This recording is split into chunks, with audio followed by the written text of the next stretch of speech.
Hi, welcome to the Elle Russ Show, where I deliver content intended to inspire, educate, and motivate. Engage with me online at elleruss.com and on social media. Enjoy the show. Hey, today my guest is Joli Hamilton, PhD, and she is a relationship coach for others who color outside the lines of monogamy. Now, ethical, non-monogamy, polyamory has sort of been in our ether for a while. And so we are going to find out all about that from her. While it may not be my thing or your thing, I think it's kind of a fascinating subject. She wrote the book Project Relationship, The Entrepreneur's Action Plan for Passionately Sustainable Love. Enjoy the show, and you can visit her at jolihamilton.com. Welcome to the show. Oh, thank you so much for having me. It's a delight to talk to you. Well, this is a very interesting topic. Your work is becoming more prevalent. We are learning more. There's shows on things that are outside of the norm, which is what you help people with. I'll first off mention your book, Project Relationship, The Entrepreneur's Action Plan for Passionately Sustainable Love. But you're also a relationship coach for others who sort of color outside the lines. And so how did you initially discover you might have a different way of looking at relationships for you?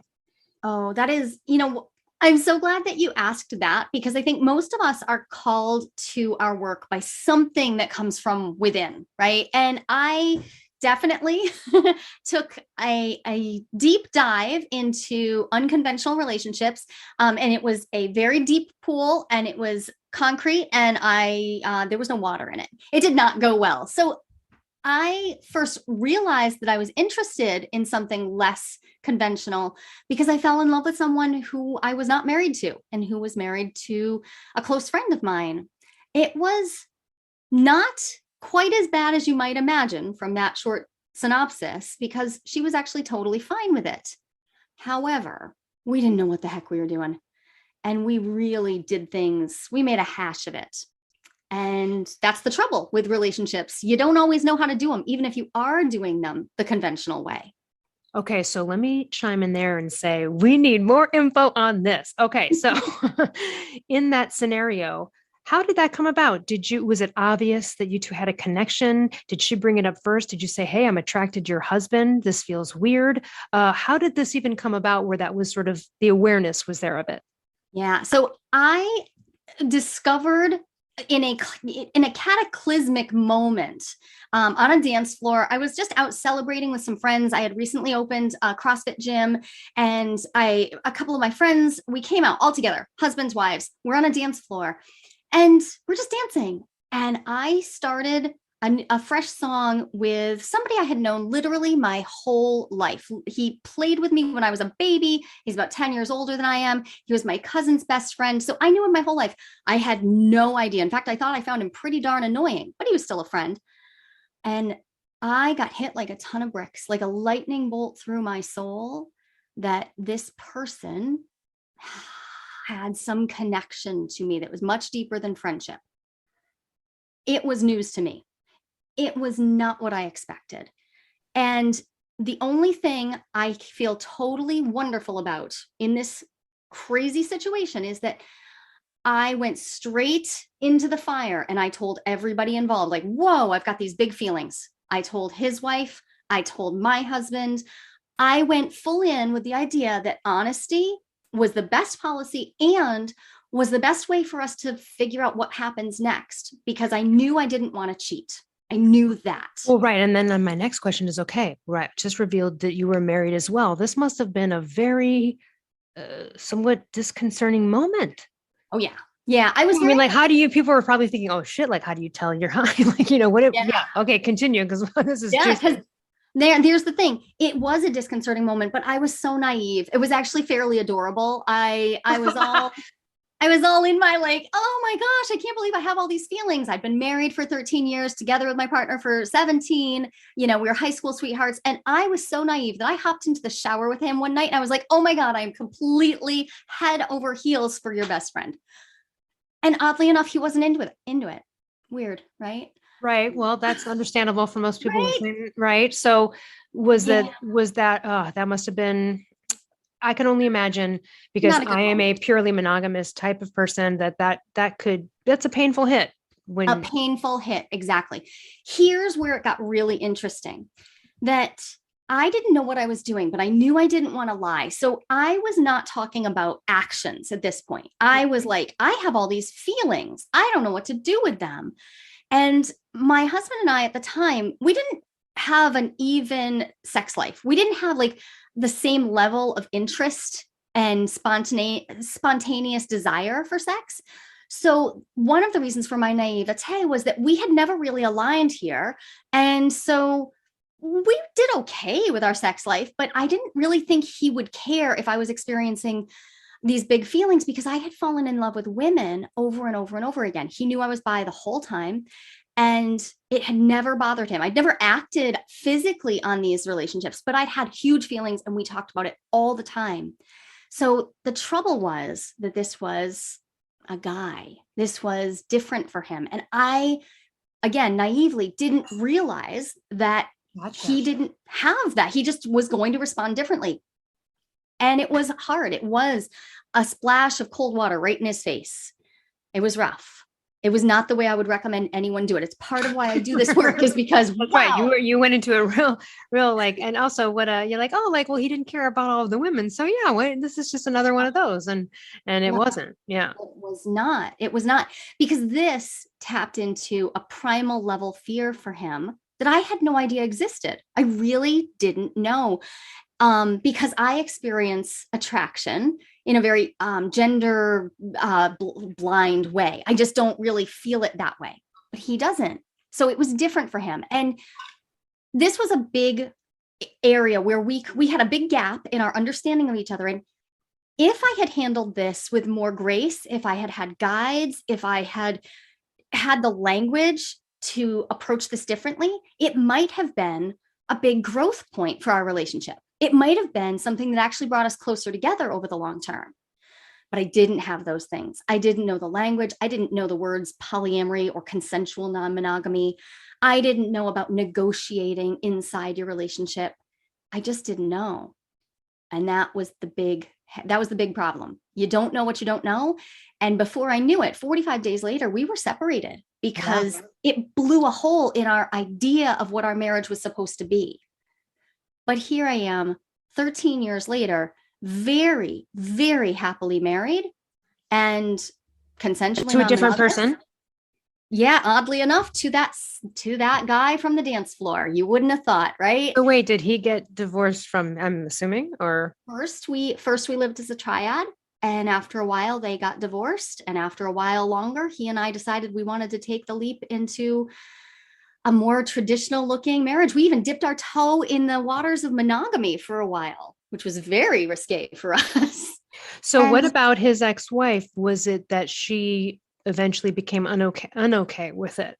Yeah. You know what? So this is where the language becomes so important. So if somebody's listening and they're thinking, okay, this sounds like a hot mess. Yeah, it was, because we didn't have language. It's a hot mess. Yeah. What we were doing. It was a hot mess. I would never in a million years recommend non-monogamy to someone who doesn't first want to do some deep reflection and really get to know what they're getting into. Because yeah, she became unokay with it. But interestingly, she had a non-monogamous situation in her life for years, for over a decade. But they did it differently. They had a don't ask, don't tell policy. They approached it very, very differently. So I came in like a bull in the china shop, like, let's keep everything out in the open. Let's talk about everything. So it wasn't so much that the non-monogamy broke her as she hated that we were talking about everything, that it had to be all so much talking and sharing and openness. That just didn't work for her. And that's okay. But it wasn't in alignment with what I wanted. And it turned out not to be in alignment with what her husband wanted. And if you had told me that we were going to wind up married, I never in a million years would have taken that bet. Not in a million years. Did that burn a bridge in that friendship with her? It absolutely did. It's I mean, I'm assuming everyone, that was kind of a dumb question. But, yeah. And so let me ask you this. So then you guys got married, but then decided as a married couple, you were going to still continue this open, communicative, non-monogamous situation. Exactly. So what I learned was that the key was to go in not so much with a set of rules that would protect us, but with a really truly flexible idea of what our varied needs would be over time, and understanding that we were going to have to be in continual negotiation and conversation about what worked for us, and allow each other to influence what was going on. And that's, not the norm. That most of us are handed this sort of boilerplate version of love. We just receive it from the culture at large. And if that fits you, great. I am not. You're not advocating for this lifestyle. You're saying, exactly. You're saying if you would like it, then please get into it a little bit. This is a tricky business. Exactly. Because what happens for most people is a lot of folks who want to dabble in the shallow waters of non-monogamy, they accidentally apply all their monogamous paradigm to their exploration, and it doesn't work very well. So give me an example. Give me a tangible example of what you're talking about. So really common would be somebody who says, okay, we want non-monogamy. So we're going to go play and explore. So let's hop on the dating apps. Great. Okay. So now we're both on a dating app, and this is fun. We're sitting in bed together and we're scrolling and we're like teenagers again. There's this real infusion of energy. Like, wow, this is hot. This is pretty exciting. But then inevitably, it's easier for one person than the other to get dates. Then inevitably, it is easier for one person to deal with jealousy than the other. Mm-hmm. These things are natural. They're going to happen. But if you don't solidify how you're going to deal with these bumps, these waves, right? If you don't have a plan ahead of time, then when those waves come along, you are just stuck with dealing with the ramifications. And that's where I found myself, was dealing with ramifications rather than a proactive, let's do this. And here's how we're going to repair when we have rupture. Rupture is normal. That's fine. How are we going to repair from it? How in your non-monogamous marriage, do you experience jealousy or not? I mean, are you just, because it sounds like you're so open from the beginning, from day one on this topic, that I would be inclined to say no for you. I know that that's something you would help other people with. You do a TEDx talk on it. I'm down with everything about the primal need, the primal instinct of jealousy and how we don't suppress it. It's a gift. We can go on that all day long, but yep. Do you feel it? And does your husband feel it? Or is that just not even an emotion you guys have? Yeah. Okay. So I am an academic jealousy researcher. I actually I'm currently running a follow-up study to my original study on jealousy. I accidentally tattooed the kanji symbol for jealousy on my back 12 years ago. Jealousy follows me everywhere. Yes, I feel jealousy. Yes, my partner does. We both deal with it in different ways. We both experience it to different levels in different situations, but my experience of jealousy personally and my research backs this up. Jealousy is completely normal, and it is extremely rare. It is extremely rare that someone doesn't experience jealousy, no matter what relationship structure they have chosen. The difference for someone like me is I have equipped myself with lots of tools to work with jealousy. And I have equipped myself with a knowledge that I can turn to other people to help me when jealousy is overwhelming, as it may become. Well, and then I would gather from an outside observer at this point that based on what you just said, the enjoyment and fulfillment that you receive in your relationship being non-monogamous outweighs and overrides any jealousy you may feel along the way. Otherwise, you wouldn't fucking do it. Exactly. Yeah. I mean, Russ Bolt's theory would tell us that I wouldn't do this in my relationship if the investment wasn't worth it. And for me, it is. In fact, I find that it offers me the best opportunity for growth in my relationship.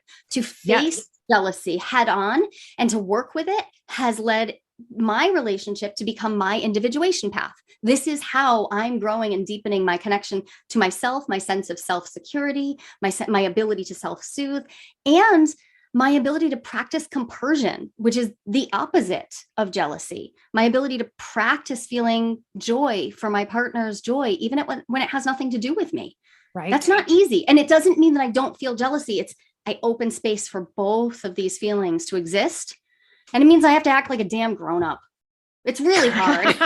Yeah. No, I mean, you really created a lot of interesting self-development work for yourself. Exactly. Exactly. Choose your poison. That's right. That's right. Well, and I read about jealousy in my second book, Confident as Fuck, and being a paleo ancestral expert, when we look back, and I know you would agree, right? This is a primal instinct. And, I talked about this on one of my solo episodes I forgot what the episode was, where basically it's like, look, I mean, back in the day, I would have fought 10 bitches to get to that guy. Protect me. I need your help. You need to hunt for me. There were so many, and we have not evolved. Okay. Really, our DNA is the same. It's in there. And this is where we need to adapt more to modern life. And then going to your TED talk, and I was so aligned with that because it resonates what I've said about jealousy, and what probably everyone has, which is, it's a gift. It's not to be suppressed, but it also can lead to terrible behaviors in relationships, which is what you're talking about. It forces you to be an adult and also address your shit. Exactly. Which again, we're not sitting here going, hey, getting yourself into situations where you're jealous all the time. So don't do it. Don't do it. Right. But that's a very interesting thing. And again, it outweighs like your challenges or mitigations with your own jealousy. The benefit you get outweighs it, like you said. So let me ask you not a question, but let's just talk about this for a minute. I know you know what I'm saying, and I'm sure people have seen this too. I've seen this with clients, friends, people over the years. Sometimes people roll into one of these situations because one partner wants it and the other doesn't, but the person doesn't want to lose the person. So they're sort of going with something they don't really want to do. Yep. And that is just something that I think both you and I would say, please don't, or go call Joli and talk to her so she can tell you. Exactly. Right. So let's get in there. Get support. Okay. This is actually one of the least talked about and most needed conversations for people who are exploring the idea in their imaginations.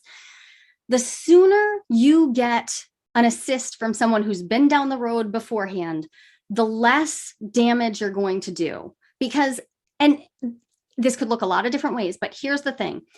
If you've been living in a monogamous paradigm and you want to shift and your partner doesn't, but they decide to go along with it, there is a pretty high chance that what you have gotten yourself involved in right there is coercion. Yes. That's just stop and breathe with that for a moment. If you even accidentally, because you just want this thing so much, you want non-monogamy, but if you even unintentionally coerce your partner, eventually it becomes intentional. Eventually you're in a position where you got to take responsibility for the fact that what you want may not align with your partner, and letting go of either your desire to have these other relationships or letting go of this partner may be the ethical choice. And you're going to have to deal with that. I love this because this also goes to, I remember like 20 something years ago, I was in a relationship with a guy and he was so in love with me. And I definitely wasn't. I knew this was not at all going to, like, for sure, 100%. To this day, I still haven't regretted it. So I definitely knew. And I just was like, you know what? This is wrong for me to kind of hang in here when this guy really, really, like, you can tell. And it was doing him a favor by ending it. Do you know? Because you can just see and tell in the person's mood, demeanor. And it's like, oh, that's not right. Even if they would acquiesce or agree or be like, oh, whatever, I'm cool. You just know. And I think in those moments, you have to take the high road and be the bigger person because you have this more stable, mature emotional level at that point. It is your responsibility. It is. And I see people on the regular decide that coercion isn't a problem if that's what they grew up witnessing. So I would invite anyone who's hearing this and saying, well, I don't want to fucking talk about this with anyone because I don't. Take a moment, at least take 5 minutes and think about your parents or whoever you look to as role models when you were a kid and really get honest. Forget what you're doing for a second. Get honest. Was there coercion going on in that relationship? Was there a power disparity going on in that relationship that you witnessed? Think about it. If there was, and for many of us there was, you may be unintentionally, but with full responsibility, acting that out. I see people act out those power disparities that they witnessed as young children over and over and over again. And where there is power, there is no love, right? Where there is will to power, there is no love. We have to watch out for this. That's a quote from Carl Jung. I did not say that. That's him. I love, God, I love this so much. I think that even someone like me who's like, no fucking way would I ever be interested in this, right? And I'm sure there's people listening that are like, I know that the audience right now is so impressed with the clarity, communication, and openness and care with which we can all tell that you've studied, approached, and lived this.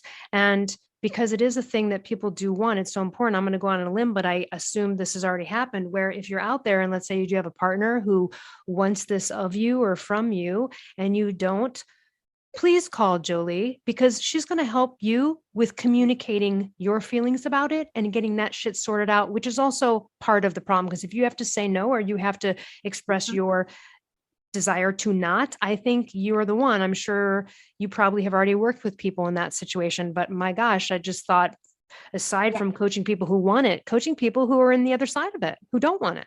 You are so spot on.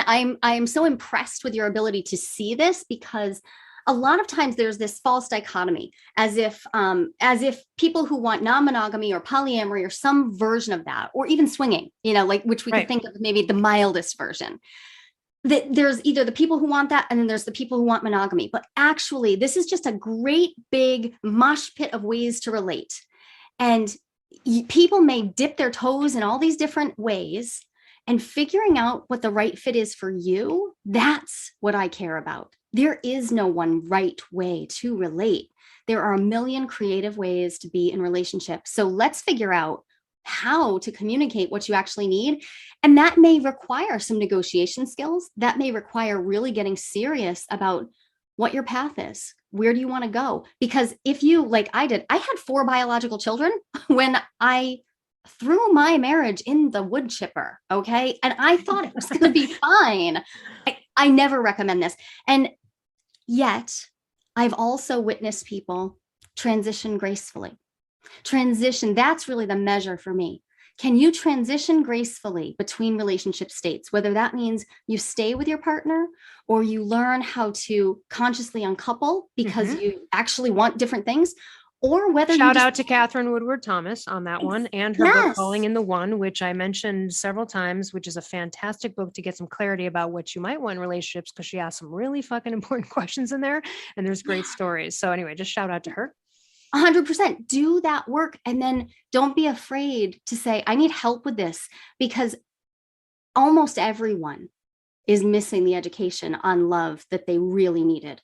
It is such a rarity that someone is raised with us. Even I have 7 kids now, and even, yeah, and they're burgeoning adults. They're 15 to 23, right? So they are becoming young adults. And I watch and I think, wow, they were raised in this house where we talk about relationships and sex every day as a completely normal topic. And still, I watch them going out and making those mistakes that we make, getting into relationships. It's normal. And it's okay to need help figuring out how to do it. Getting that help is key. So there has been, there's like the polyamory shows, and you notice on dating apps a lot, people will say ENM for ethical non-monogamy. What I like about that is we're living in let's get back to like primal, we're human biological beings. Someone can lose their life or get sick because of a sexual interaction if people aren't honest. Yep. And this is where you could die from something like that. Now, granted, there's, thank God, the advancements with HIV medicine and everything else, but still, right? We have like genital herpes, things that lead to cancerous stuff. Look, nobody wants this. I have a friend who has, throat cancer from this. And, my God, I don't think anyone would say, yep, it was worth that 15 minutes. So we're living in a world where if that is important to you and you're not willing to take that risk, God damn it, people, be open about it. Stop cheating on people and shit. Fucking be honest, or just dump people and move on. Like, and that kills me about that. Like it's one of these things where I used to say, like, if I were dating someone, we were monogamous, and they came to me and were like, oh my God, I don't know what happened, but this weekend I met someone, we ended up having sex. My first thing would be, thank you for telling me. But if they did that and then I found out and they slept with me, scorched fucking earth, scorched earth, scorched earth. Now you just made someone hate you for like scorched earth. So this is just, people don't need to get hurt. And in this day and age, it's a problem with diseases and etc. So I love that people are putting that ethical in front of it. And this, let's be open about it. you know? Right. And we have the data on this. We know that, in fact, the STI rates amongst people who are negotiating their non-monogamies versus people who are being non-monogamous, but not being negotiating it, they're cheating. We know that people are less likely to use the protective measures that they should if they're cheating. So like the data's in, we know it. So if you're finding yourself in that position now, you know, with my sex educator hat on, I'm thinking, cool, you have a lot of work to do right now, and a bunch of that work is going and getting tested and coming clean. But you also need to question what is your ethical framework? And that also goes for people who are purportedly consensually or ethically non-monogamous. Do you have an ethical framework? Are you operating from a place where you can honestly say, not only am I speaking the truth, but I am self-reflecting. I'm making my decisions based on incoming information, not just an idea or an ideal. This takes work. It is effort to do this well. Let's do it well. Is there, if you don't mind sharing, how do you guys work it? Is it you go off individually and have experiences? Do you bring people in together and always do this together? Like, how does this work? Do you meet someone and you're like, hey, I met someone, I think I'd like to explore this. Like, give us a little bit of like a day in the life of how that shit works for you. Sure. I'm happy to. I am in the privileged position of being able to be out. I'm pansexual and I'm happily polyamorous, and I get to be out. So I will. Well, hey, happy fucking Pride! It's June right now. Yay! We're recording this, so right on. All right. Yes, Congratulations exactly. for being your authentic self. Love it. Thanks. So we do all of the above. My anchor partner, who I am married to, so I also call him my husband, depending on where I am. We date individually. We're both on apps. We also sometimes just meet someone that we are like, ooh, that is interesting as individuals. We also seek people out who we want to connect with. We also have people that we call comets. Comets are people who have been in your life for a while. You don't see them frequently, but they sort of circle back around. So like I have somebody I date. She lives in San Francisco. I live on the East Coast. We see each other like once a year and we cycle back around to each other. Some experiences are shared, some aren't. Some experiences are shared verbally afterwards with lots of storytelling because we want to. Some aren't because our other partners don't want them to be. This is, for us, it's a choose your own adventure that we're always evolving because we've developed a lot of skills. So we don't have rules. We have a set of patterns, behaviors, and ethical guidelines that we hold each other to and hold ourselves to. That's not how it started. At the beginning, we dipped our toes in with, okay, what happens if we each get on an app and we try dating and we see what happens? And we have scheduled check-ins where we level set and we figure out how this feels. We didn't do it. And when I say when we got back into this, I mean after we'd gotten married and we decided we were going full on back in because the triad did not work well. We did it much more consciously. And that stepping in, it's like choosing to step into the shallow end of the pool and let yourself carefully acclimate and learn so that you don't hurt people along the way, or closing your eyes, running into a pool and jumping in with a cannonball and hurting God knows who. You know what I'm thinking right now? I'm just thinking like, I had the thought of like, oh man, with what you do and all your knowledge and expertise in this area, when you meet a new person, I'm like, do you just go like, hey, here's this recording I made, so I don't have to fucking repeat the whole thing all over again. I can only imagine because, you know, that you'd have to find out the way they're working, whatever, it has to be a discussion. I'm just like thinking, how can you make it easy for yourself and more efficient? Yeah. So the number one thing I do now is if I'm dating or even hooking up with a cisgender dude, I send him something beforehand about my jealousy work, because if I sit across the table over cocktails with one more person who mansplains jealousy to me, I'm gonna lose my mind, because I literally research it at top level. So no, I'm not doing that. What kind of mansplaining do you get on it? Oh, the number one thing, and I'm guessing some listeners may even have this resounding in their head. There's a story some people have about how you don't have to feel jealousy and it's not evolved. You know, if you just evolve past it, you could just transform your jealousy into compersion. And this is how I think it should work. And it should all be like this, and bullshit. I've done the research. That is not what the research shows. And there are at least, and I do rail. It's just not what like primal DNA. It's just not. It's just not. It's impossible. Yeah. Psychology does not back that up. And at the same time, we have a prefrontal cortex. Awesome. Use it. You can both have that deeply felt primal response and choose to lean into your highest self and best choices. You can do both. But when we put a lot of shoulds in front of how other people should behave with their jealousy, with their compersion, that's where I find I butt heads with people, because there are a million ways to feel jealousy, and there are a million ways to deal with it. And I'm still learning. And I've been studying this every day for over a decade. Yeah, that's almost as bothersome to me when people are like, kill the ego. No, you'd be in an insane asylum. People who don't have egos are in insane asylum. Like, no. It's another one of those primal things that we have to mitigate and adapt to modern life with, right? Through what we have now and it's no different than me being in a car and someone cuts me off and my cortisol raises and I'm jolted and my heart drops into my stomach. Yeah. But then I go, breathe it out, because this is going to continue and this is a fake threat. Nothing happened. You're good. Right. I mean, Again, I'm talking to my primal self when that happens, because I know that the surging cortisol for 20 minutes and me calling and yelling to people about this asshole who cut me off is going to just continue to ruin my health. You know what I mean? So it's using our modern brains, right, to mitigate primal things that are, you cannot get rid of them. You can't. Yeah. And you wouldn't even want to. When it comes to something like jealousy, you want your ego, actually. You want your ego. Exactly. You're completely right to say you would be lost without it, let alone the fact that it's not only does it serve a purpose, but it's part of you. I want to know all of you. When people say they want to be rid of their jealousy, I say, I want to hold you in your jealousy. I want to be present to your jealousy. Let's go there and explore. And the thing is, not everybody experiences jealousy as negative. I rail against the APA's definition of jealousy because they start right off with a negative affective state. And I say, no, not for everybody. I get off on it in some cases, not at all. There is an arousal effect with jealousy.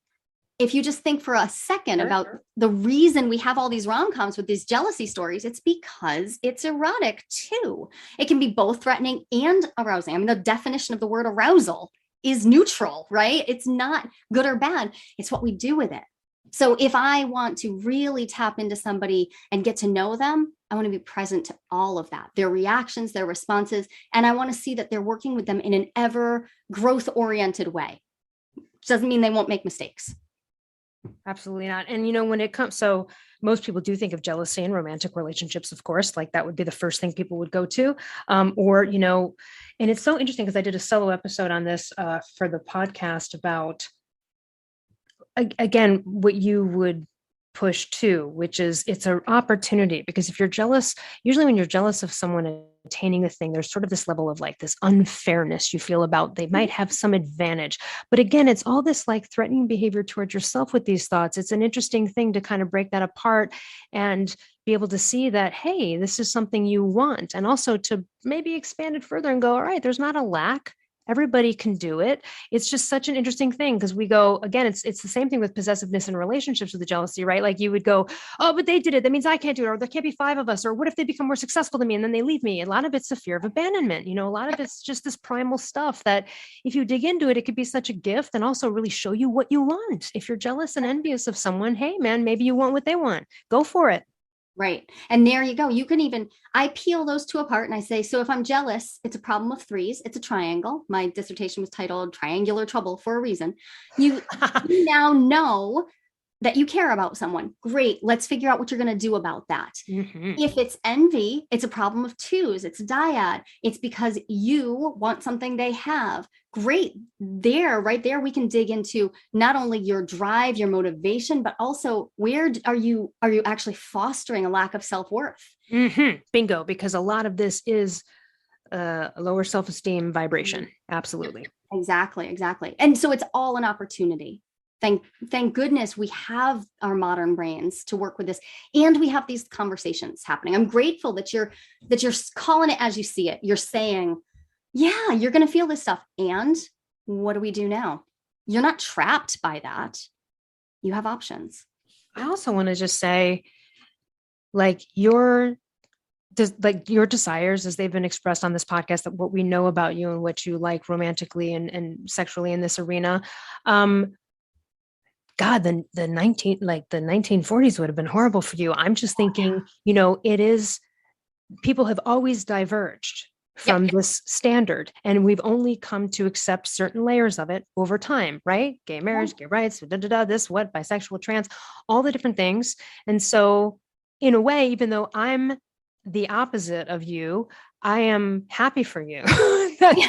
And others like you, that we're living in a world where, and hey, and I live in California, like, so right. If anywhere is going to be real okay with this kind of shit, like, it's people in California. It's definitely, it's where I went to grad school for a reason. Yeah, right. And where'd you go to grad school? Pacifica in Santa Barbara. Santa Barbara's lovely. Santa Barbara, it's just lovely. Who complains? Right. So you might need to find, that's another thing too, I would say as well. I mean, not that you can't find it where you are, but again, location could be important when wanting to feel super accepted by a larger community, perhaps, that is open to unconventional things. Right. And I would say living here for, gosh, it's been almost 28 years now. I would say I feel that comfort. It's not that my gay friend doesn't walk down the street and someone doesn't call him a faggot occasionally. Okay. Like, there's going to be occasional, it's going to happen. But for the most part, people are very accepting of other people's lives and their choices. And I really do like that. And I'm just glad we're in a world now where you can publicly talk about it and not get burned at the fucking stake. Exactly. And I live in a blue state, but I live in a red dot in a blue state. And I actually think that is an opportunity for me. It's one of the reasons why I'm loud and proud about my life, because when people see me, they see a soccer mom. I'm 45 years old. I have 7 children. I have been to every soccer game there ever is. And I fuck other people when I feel like it. And my husband's cool with it. And that right there blows people's minds. And it's not that they want to jump on board. It's that they're like, oh, but you were so normal. And that slowly adapts them to the idea that there are so many ways to be in this world. And we did not invent this way, that we didn't invent it. Non-monogamy has existed the whole time. That's right. It's just now not a, now we have sitcoms about it. That's right. And, one of what you just said about living in that red dot is how I feel about the show Queer Eye. Yep. Because, after watching it, I'm like, oh, actually, this is like some real grassroots shit right here, because they're going to these places in these towns where they've never even maybe met gay people. And then they've got a whole team in there. And you can just tell it's lovely for me to watch, because part of that joy is, yes, I love all the makeovers and stuff they do. It's always a fun show, but I love it because I'm like, I love seeing people in the town and the family who, have never, and then like crying and they like love these guys. Yes. They connected with someone and it wasn't scary and it wasn't gross and it wasn't like all the things that they feared about gay people.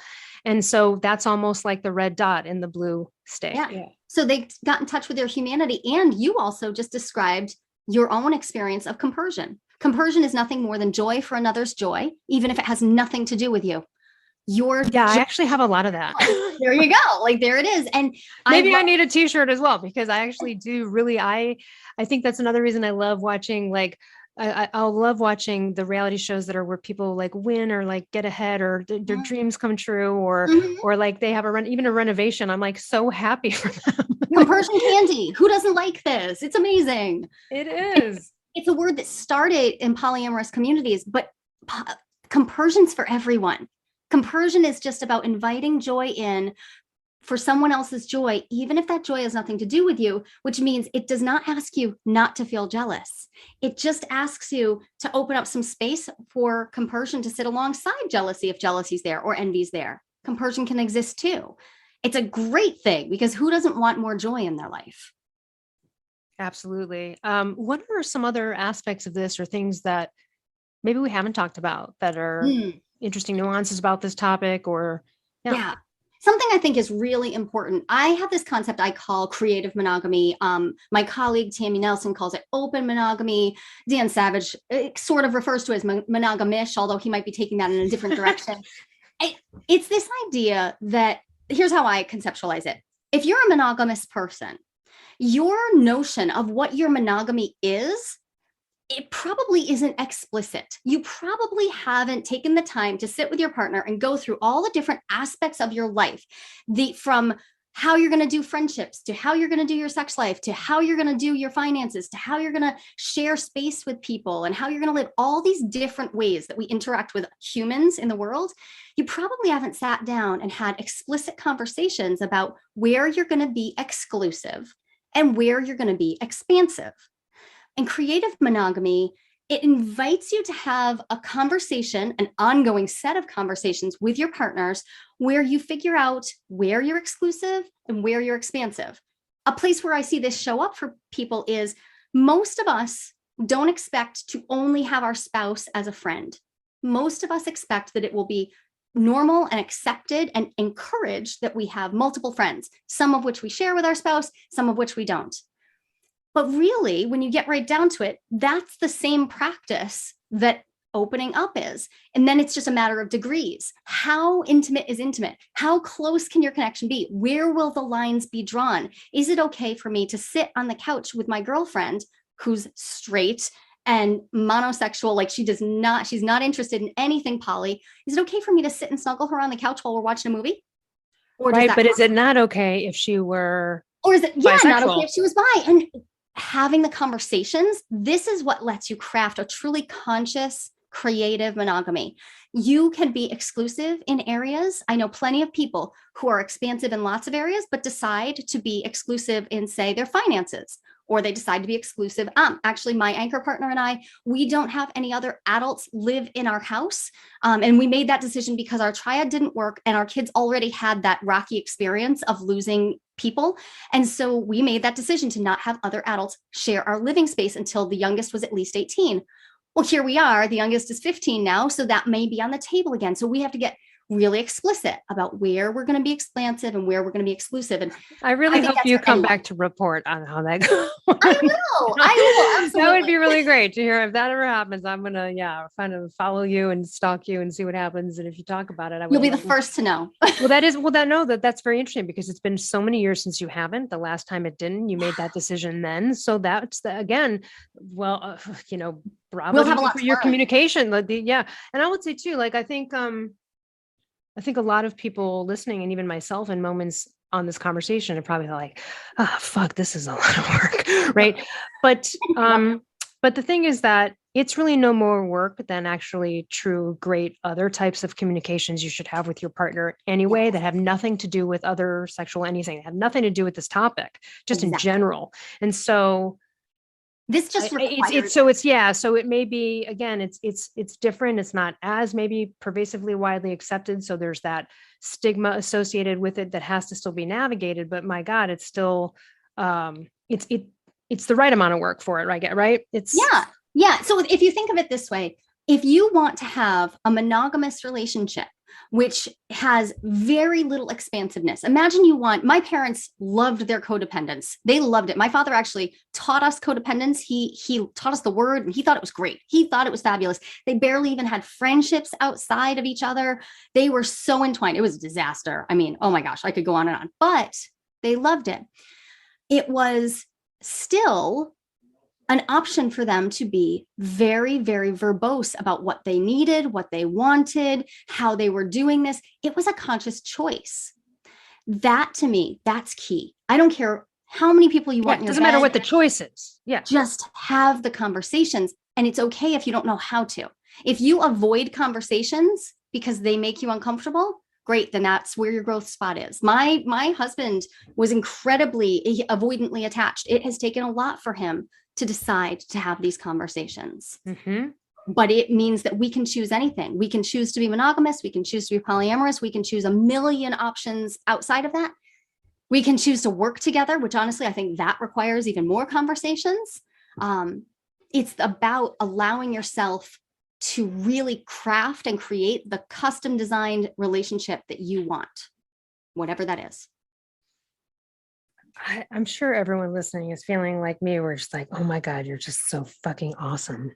Like so smart, so incredible. Your level of, you are the right person for this is absolutely like your calling in every way. And really just so amazed by you. And thank you also for clarifying things that people don't understand. No one gets to talk to. It's rare unless you really know someone, you don't know. I mean, it's like anything, like if you really have never talked with a trans person or something, Right. unless you've watched tons of documentaries and things like that, you may not really understand what it's like from their perspective. And it's the same here. And I think that's why I wanted to talk about it, because I see it everywhere now and I see people talking about it. I also see, I have a friend who sort of came out about it a little bit and, got just a shitload of judgmental DMs from, religious scorning to, just all sorts of stuff.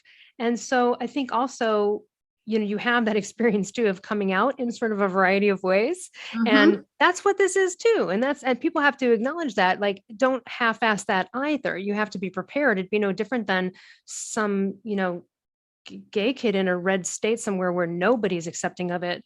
You have to sort of, you have to help someone that get there, and you're the right person for all of this. So just amazing. And everybody grab her book, Project Relationship, if you're interested, and also jolihamilton.com. And that's Joli. Of course, we'll put everything to connect with you in the show notes. Is there anything you'd like to leave with our audience? Yeah, I would like to leave one thing. I just developed a quiz and I know BuzzFeed style quizzes are everywhere these days, but I actually crafted this one right out of my research. It's 10 questions and it'll help you figure out whether you're ready to open your relationship happily or whether it would be a disaster. And I'm honest about it. If it wouldn't work, I tell you that. And then I tell you what your next step would be. You can get that at joliquiz.com, JOLIQUIZ. Oh, that's fantastic. And I'll also put that in the show notes as well. Thank you so much for your time and your amazing work. And I'd love to speak with you again in the future. Thanks so much, Elle. It was a pleasure to talk to you. All right. And for everyone else, we'll see you next time. Hey listeners, over the years, a ton of companies have approached me to collaborate, but I will only promote companies whose products I believe in and that I actually use and consume on a regular basis. So let me tell you about some of my favorite companies that I can offer you discounts for. Rep Provisions, an amazing company doing incredible things for our planet, topsoil, and animals with regenerative agriculture, and it's my #1 source for quality pasture-raised meat and chicken. Visit repprovisions.com and use code L15 for 15% off. I'm also obsessed with a company called Carnivore Crisps. They make a lean, all-natural, and delicious alternative to conventional snacking, made with just real meat and real salt. Totally addictive, and my favorite ones are the beef brisket and the ribeye. Visit carnivorecrisps.com and use code PALEO10 for 10% off.